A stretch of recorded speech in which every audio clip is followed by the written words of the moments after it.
పోలికే లేని నాయకుడు తన మంది మార్బలాన్ని మీడియా బలాన్ని వెనకేసుకుని ప్రతిరోజు బురద జల్లే కార్యక్రమం చేస్తూ ఉంటే అసలు మీతో పోలిక అని మేమందరం అనుకుంటూ ఉన్నాం. మీరు నాణ్యమైన వైద్యాన్ని అందిస్తానంటే చంద్రబాబు నాణ్యమైన మద్యాన్ని అందిస్తానంటా ఉన్నాడు. ఇది చాలు మీకు ఆయనకి ఉన్న పోలిక అని చెప్తూ ఉన్నా.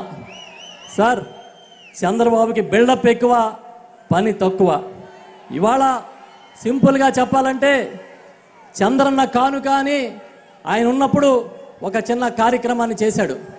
ఏమిచ్చేవాడంటే చంద్రన్న కానుక కింద 1/2 కేజీ బెల్లం, కేజీ గోధుమ పిండి, 100 గ్రాముల హెరిటేజ్ నెయ్యి ఇచ్చేవాడు.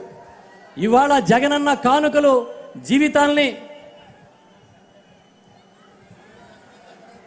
అది కూడా సంక్రాంతికి మాత్రమే ఇచ్చేవాడు. 1/2 కేజీ బెల్లంతో పండగ చేసుకోమని చెప్తూ ఉండేవాడు.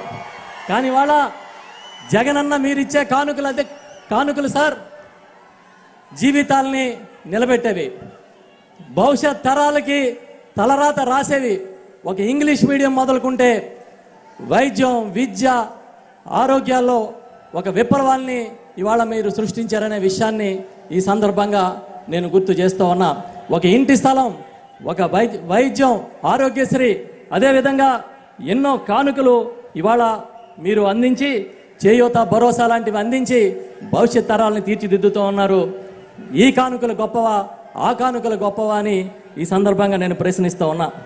ఇంటింటికి మీరు పెన్షన్ పంపుతూ ఉంటే ఆ పెన్షను ఇవాళ ఇస్తున్న వాలంటీర్ వ్యవస్థ మీద దాడి చేసి అదేదో మిమ్మల్ని కట్టడి చేయగలుగుతామని వాళ్ళు భ్రమల్లో ఉన్నారనే విషయాన్ని కూడా ఈ సందర్భంగా చెప్తూ ఉన్నా. అధికారంలోకి వస్తే వాలంటీర్ల వ్యవస్థని నేను కంటిన్యూ చేస్తానని చెప్తూ ఉన్నాడు. అదే పెద్ద మనిషి తాను అధికారంలో ఉన్నప్పుడు పెట్టిన జన్మభూమి కమిటీలని కంటిన్యూ చేస్తానని చెప్పలేడంటేనే మీకు ఆయనకి ఉన్న తేడా, మీ విజన్కి ఆయన విజన్కి ఉన్న తేడా అర్థమవుతోందని ఈ సందర్భంగా తెలియజేస్తూ ఉన్నా. సార్, ఎన్డీఏని నమ్మండి అని చెప్తూ ఉన్నాడు. ఈ మధ్యకాలంలో తనని నమ్మమని చంద్రబాబు ఎక్కడా చెప్పట్లే. ఎన్డీఏని నమ్మండి, మా కూటమిని నమ్మండి అంటా ఉన్నాడు. కానీ చంద్రబాబు పొలిటికల్ డిఎన్ఏ తెలిసిన వాడెవడు ఎన్డీఏ కూటమిని నమ్మే పరిస్థితి ఇవాళ లేదనే విషయాన్ని కూడా మీకు తెలియజేస్తూ ఉన్నా. ప్రతిసారి యుద్ధం యుద్ధం అని మాట్లాడుతూ ఉన్నారు. ఇవాళ వాళ్ళ యుద్ధం అంటే మీరు సిద్ధం అన్నారు. మీరు సిద్ధం అన్న వెంటనే ఒక్కసారిగా మేమంతా సిద్ధమని మీ వెనకాల వచ్చామనే విషయాన్ని తెలియజేస్తూ ఉన్నాం. సార్, చివరిగా ఒక్క విషయాన్ని మీ దృష్టికి తీసుకొస్తా ఉన్నాం. మా దగ్గర తీర ప్రాంతంలో మత్స్యకారులు ఒక సమస్యని ఎదుర్కొనే పరిస్థితి వచ్చింది.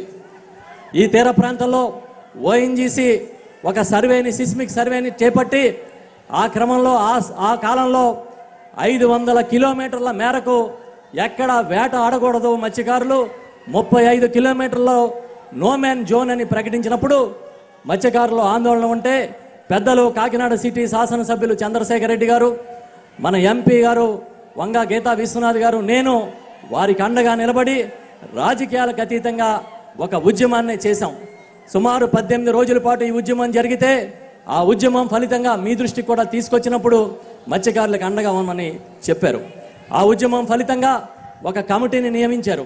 ఇప్పుడు ఆ కమిటీ నివేదిక వచ్చిన తర్వాత మీరు తప్పకుండా మా ప్రాంత మత్స్యకారులకి న్యాయం చేయాలి, తీర ప్రాంత మత్స్యకారులకని ఈ సందర్భంగా మిమ్మల్ని కోరుకుంటూ ఉన్నా.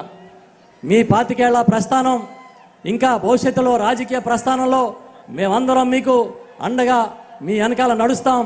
మేమంతా సిద్ధమని మీకు ప్రమాణం చేస్తూ ఉన్నామనే విషయాన్ని తెలియజేస్తూ సెలవు తీసుకుంటా ఉన్నాను. Thank you sir.